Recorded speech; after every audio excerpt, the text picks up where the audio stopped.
If you've been managing your Social Security benefits online, 2025 just changed the game completely.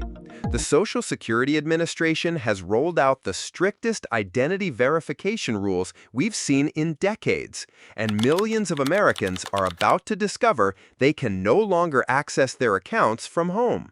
I'm Sarah Martinez, and I've been helping seniors navigate Social Security for over 12 years.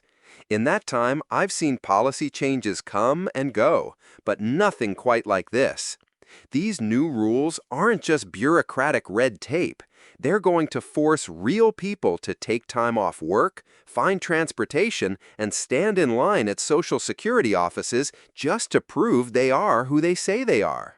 Here's what's at stake. If you can't meet these new verification requirements, you could lose access to critical services like benefit estimates, payment history, and the ability to request replacement cards online.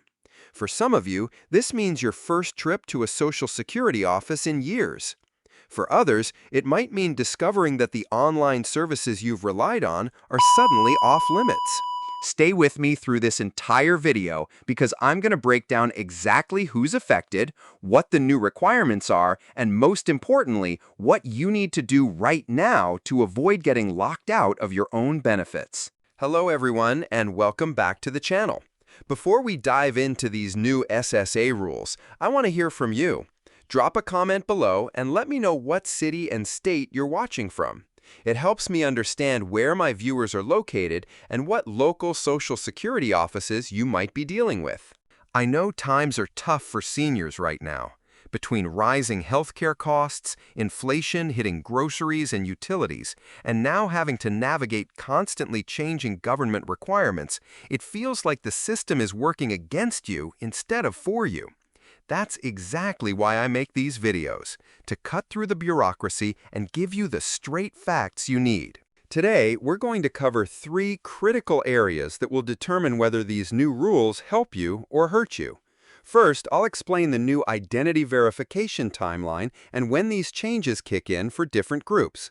Then, we'll break down exactly what documents you'll need and who benefits from these stricter rules versus who gets left behind. Finally, I'll share what the SSA should have done differently and give you my top recommendations for preparing right now. Let's start with when these changes actually take effect, because the SSA is rolling this out in phases based on when you first created your online account. Phase 1, January 15th, 2025. Anyone who created their My Social Security account before 2020 must complete enhanced identity verification. This affects approximately 35 million existing users. If you're in this group, you've probably already received an email or letter from the SSA. Phase 2, March 1, 2025. Users who created accounts between 2020 and 2022 must verify. This includes about 18 million people who signed up during the pandemic when Social Security offices were closed or had limited hours. Phase 3, May 1, 2025. All remaining users, including those who created accounts after 2022, must complete the new verification process. Here's a real example. Margaret from Phoenix created her account in 2018 to check her benefit estimates before retirement. Under the new rules, she had until January 15th to complete enhanced verification or lose online access entirely. When she tried to verify using the online system, it couldn't match her information and flagged her for in-person verification at her local Social Security office. The problem?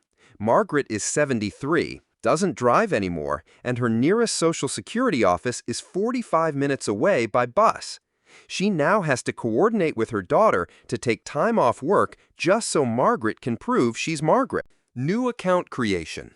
Starting February 1, 2025, anyone creating a new My Social Security account must complete enhanced identity verification immediately. No more simple username and password setup. Let's be honest about who benefits from these changes and who gets hurt.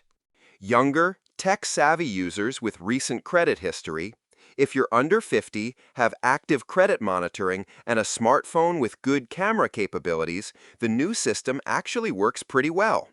The enhanced verification uses real-time database checks and facial recognition technology that's fairly seamless if you fit the digital profile.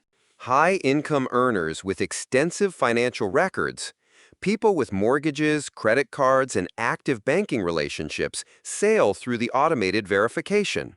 The system cross-references multiple financial databases, so the more financially visible you are, the easier the process becomes. Recent Social Security applicants, anyone who applied for benefits in the last 2 years already went through enhanced identity verification as part of their application process. They're grandfathered in under the new rules. Here's a real number.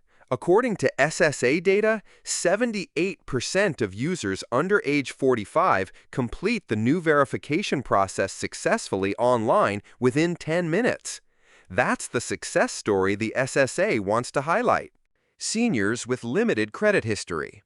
Many older Americans, especially women who may not have had credit in their own names for decades, struggle with verification systems that rely heavily on credit bureau data. The system asks questions like, which of these addresses did you live at in 2019? But if you've lived in the same house for 30 years and don't have recent credit inquiries, those questions become impossible to answer. Rural Americans with limited internet access. The new system requires high-speed internet for document uploads and video verification calls. If you're dealing with satellite internet or limited data plans, you're automatically pushed toward in-person verification. People with name changes. If you've changed your name due to marriage, divorce, or other reasons, and your Social Security records don't perfectly match your current identification, you're likely heading to the Social Security office.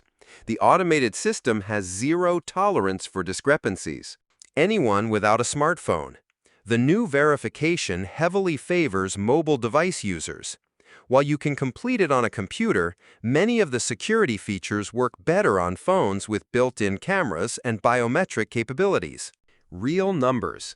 The SSA estimates that 23% of users over age 65 will require in-person verification, compared to just 8% of users under 45. That translates to roughly 12 million seniors who will need to visit Social Security offices in person. The hidden losers. Family members who help manage benefits for elderly relatives. Many adult children who help their parents with Social Security matters online will lose that access unless the parent completes verification in person. The new system doesn't allow for caregiver access the way the old system did. The SSA's approach to modernizing identity verification isn't wrong in principle, but the execution shows a fundamental disconnect from their actual user base. Here's what they should have included. 1. Gradual transition period with parallel systems. Instead of forcing immediate compliance, they should have run both the old and new systems simultaneously for at least 18 months. This would give seniors and other vulnerable populations time to adapt without losing access to critical services. Mobile Social Security offices. For a rural state like Montana or Wyoming, where some seniors live hours away from the nearest Social Security office, the SSA should have deployed mobile verification units. Other federal agencies use mobile services successfully.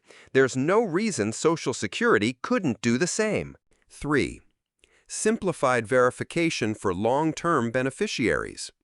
If someone has been receiving Social Security benefits for 20 years and has never had a fraud issue, they shouldn't need to jump through the same verification hoops as a new applicant.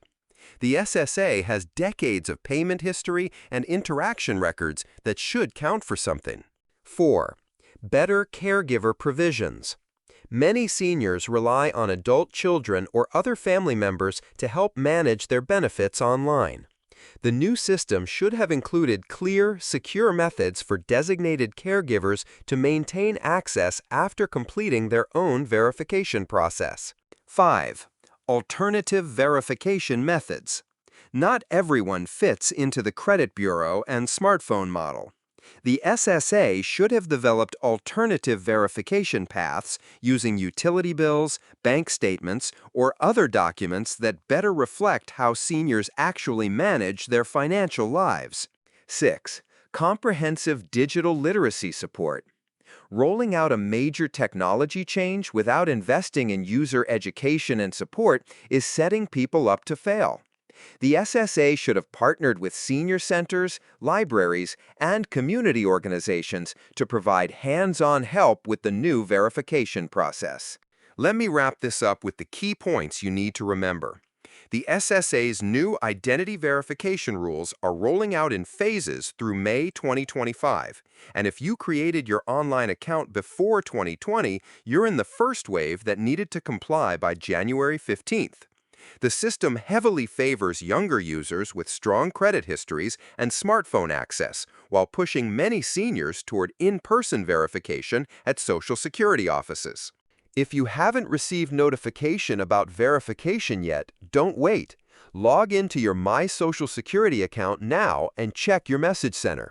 It's much better to tackle this on your timeline rather than being forced into it when you need urgent access to your benefits. Here's my immediate action plan for you. First, gather your current identification documents and make sure they're up to date. Second, if you think you might struggle with online verification, call your local Social Security office now to schedule an in-person appointment before the rush hits. Third, if you help manage benefits for elderly parents or relatives, have that conversation with them this week about what they'll need to do. If this video helped clarify these new rules for you, please hit that like button. It really helps other people find this information when they need it. And make sure you're subscribed because Social Security policy changes are happening faster than ever, and I want to make sure you stay ahead of them instead of scrambling to catch up. Drop a comment below and let me know. Have you already gone through the new verification process? What was your experience like? Your feedback helps me understand what's working and what isn't, so I can better help others in future videos. Next week, I'm covering the new Medicare Advantage changes for 2025 that most people don't know about yet, including some significant coverage gaps that could cost you thousands if you're not prepared. You won't want to miss that one. Thanks for watching, and I'll see you in the next video.